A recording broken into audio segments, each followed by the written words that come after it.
Hello friends, welcome to Homemakers Bowl. இன்னைக்கு நம்ம பார்க்க போற ரெசிபி இறால் கோலா உருண்டை தான் பார்க்க போறோம். prawn வச்சு நம்ம எவ்வளோ ரெசிபி ட்ரை பண்ணிருப்போம். இந்த கோலா உருண்டை ட்ரை பண்ணி பாருங்க. எல்லாருக்கும் ரொம்ப பிடிக்கும்.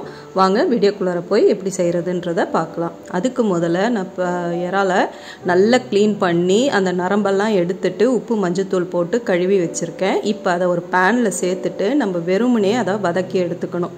ஏன்னா அதில் இருக்கிற அந்த தண்ணி எல்லாமே வடியணும். வடிஞ்சாதான் நம்மளுக்கு வந்து ப்ரான் வந்து நல்லா கிறிஸ்பாக, அதாவது வந்து கோலா உருண்டை வந்து நமக்கு கிறிஸ்பாக இருக்கும். ஏன்னா அதில் தண்ணி இருந்ததுன்னா ரொம்ப சொதன்னு சாகியாக ஆகிடும் உருண்டை, நமக்கு வந்து அப்புறம் பிரிஞ்சு போயிடும், வராது எண்ணெயில் போடும்பொழுது. அதனால் நல்லா இந்த ப்ரானை வந்து இந்த மாதிரி வதக்கும் பொழுது அதில் இருக்கிற தண்ணிலாம் வெளியாகும். அதெல்லாம் ஃபுல்லாக எவாப்ரேட் ஆன பிறகு நம்ம இதை வந்து அரைச்சி எடுத்துக்கணும். சரிங்களா? இது பாட்டுக்கு ஒரு ஓரத்தில் வதங்கட்டும். நம்ம வந்து அதுக்குள்ளார மிக்சி ஜாரில் ஒரு 10 சின்ன வெங்காயம் சேர்த்துக்கோங்க. 8லேருந்து 9 சின்ன வெங்காயம், ஒரு பச்சை மிளகா கிள்ளி சேர்த்துக்கிறேன். கூடவே கொஞ்சமாக அரை டீஸ்பூன் அளவுக்கு மிளகு, கூடவே 1 டீஸ்பூனுக்கு பெருஞ்சீரகம், இது கூடவே கொஞ்சமாக வந்து ஜீரகம், 1 டீஸ்பூனுக்கு ஜீரகம். இப்போ இது எல்லாத்தையும் சேர்த்து நம்ம அரைக்கணும், கொரன்னு அரைக்கணும். இதுக்கு முன்னாடி இதில் நம்ம தேங்காயும் சேர்க்கணும். அந்த தேங்காவை வந்து இந்த இறாலை வந்து நம்ம வதக்கி எடுத்ததுக்கப்புறம் இதில் வந்து தேங்காவை லைட்டாக வதக்கிட்டு நம்ம சேர்த்துக்கலாம். அப்போ தான் வந்து தேங்காயில் இருக்கிற ஈரமும் கொஞ்சம் நமக்கு போகும். ஏன்னா வந்து சின்ன வெங்காயம் இதெல்லாம் வந்து ஈரம் இருந்தாலும் உங்களுக்கு வந்து அது வந்து உங்களுக்கு ஒன்றும் செய்யாது. தேங்காய் வந்து கொஞ்சம் சொதன்னு ஆயிடுச்சுன்னா உங்களுக்கு வந்து ஒரு மாதிரி இருக்கும். அதனால தான் நான் அந்த தேங்காவை வதக்கிக்கிறேன். சரிங்களா? இப்போ இந்த இறா வந்து ஆறட்டும். இதுக்கப்புறம் இதில் நம்ம 2 டேபிள் ஸ்பூன் அளவுக்கு தேங்காய் சேர்த்துக்கலாம். துருவன தேங்காய் சேர்த்துக்கோங்க. இதை வந்து லைட்டாக வறுத்துக்கோங்க. வறுத்துட்டு அதில் நம்ம சேர்த்துக்கலாம். சேர்த்து மிக்சியில் நம்ம கொரன்னு அரைச்சிக்கலாம். இப்போ இந்த மாதிரி வறுத்து எடுத்துக்கோங்க லைட்டாக. இந்த சேனலை முதல்ல பார்க்குறவங்களா இருந்தால் மறக்காமல் லைக் பண்ணி கமெண்ட் பண்ணி சப்ஸ்கிரைப் பண்ணுங்கள். நம்ம சேனலில் வேறு இந்த மாதிரி ரெசிபீஸையும் ஃபாலோ பண்ணுங்கள்.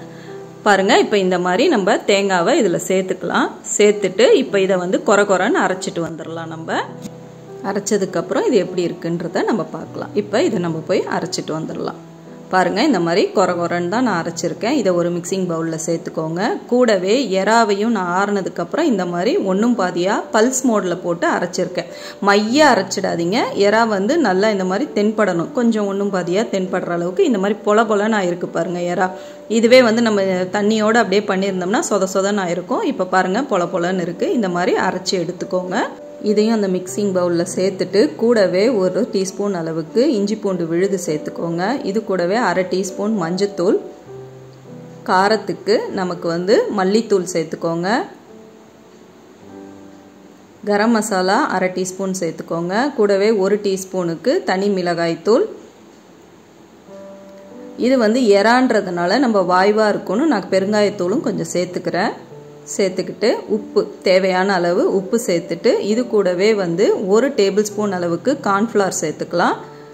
கூடவே பொட்டுக்கடலை மாவு ஒரு 1.5 டேபிள் ஸ்பூன் அளவுக்கு சேர்த்துக்கோங்க. பொட்டுக்கடலை மாவு கொஞ்சம் அதிகமாக, கார்ன்ஃப்ளவர் கம்மியாக சேர்த்துக்கோங்க. கொத்தமல்லி இலையை இந்த மாதிரி கட் பண்ணி சேர்த்துக்கோங்க. கருவேப்பிலையும் கூடவே கட் பண்ணி இந்த மாதிரி பொடியாக நறுக்கி இதில் சேர்த்துக்கோங்க. சேர்த்துட்டு இப்போ அதை நம்ம கிளறி உருண்டை பிடிக்க வேண்டியதான். இந்த மாதிரி பொடியாக நறுக்கி இதில் நம்ம சேர்த்துடலாம். சேர்த்துட்டு இப்போ நல்லா பிசைஞ்சு கொடுங்க. இந்த மாதிரி நல்லா பிசைஞ்சிட்டு நமக்கு தண்ணியே தேவைப்படாது. தேவைப்பட்டா லைட்டாக சேர்த்துக்கோங்க. இது கூட வந்து நான் கொஞ்சமாக வந்து ஒரு 2 டேபிள் ஸ்பூன் அளவுக்கு எண்ணெய் சேர்த்து நான் பிசைஞ்சிக்கிறேன்.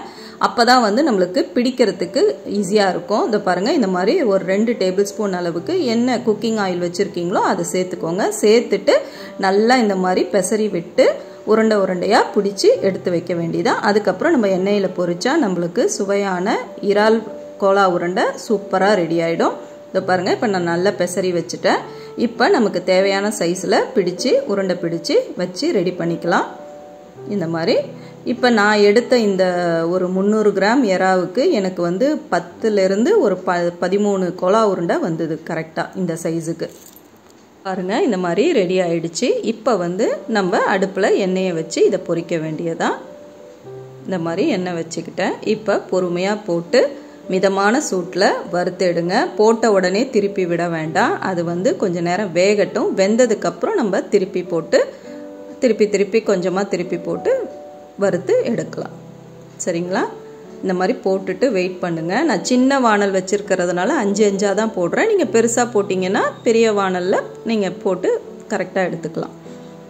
பாருங்கள், அழகாக நம்ம சூப்பரான இறால் கோலா உருண்டை கிறிஸ்பாக சூப்பராக ரெடி ஆயிடுச்சு. இதே மாதிரி இந்த ரெசிபியை, இந்த ஸ்டெப்ஸை ஃபாலோ பண்ணி நீங்களும் வீட்டில் செஞ்சு பாருங்கள். வேறு ரெசிபீஸ்க்கு நம்ம சேனலை மறக்காமல் சப்ஸ்கிரைப் பண்ணி ஃபாலோ பண்ணுங்கள். நம்ம இதே மாதிரி வேறு ஒரு ரெசிபியோட சீக்கிரமே சந்திப்போம். இதாவது அடுத்த பேட்சஸையும் நான் இந்த மாதிரி போட்டு எடுத்துக்கிறேன்.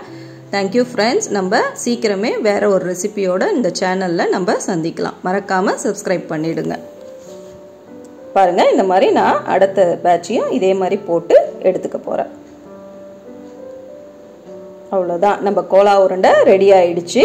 நீங்களும் ட்ரை பண்ணி பாருங்கள். Enjoy with